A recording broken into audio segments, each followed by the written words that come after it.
Hello there, mathletes. Welcome back to Math Jamboree. In this video, we have another AP Precalculus type of a question for you from the topic of exponential function. Let's solve it together.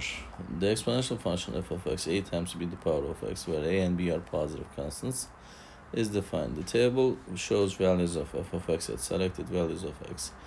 Which of the following statements is true? X's are 0, 1, 2, 3, 4. So x values are increasing. The y values are 6, 12, 24, 48, and 96. These are also increasing.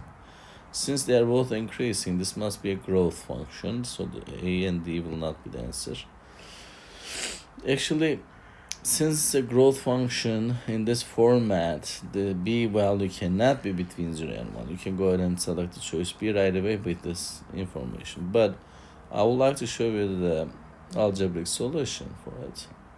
F0, we'll use the first data.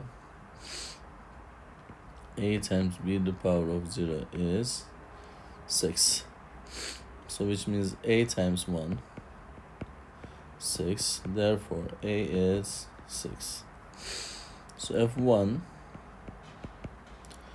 a times b to the power of 1 is 12.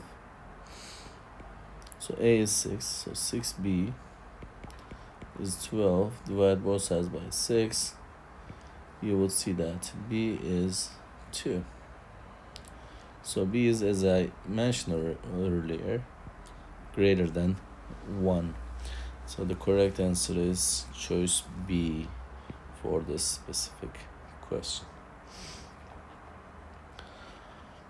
There you have it. I hope you found this video helpful. If you did, please give it a thumbs up. If you have questions or comments, you can always leave it below there. Thank you and see you next time. Bye-bye.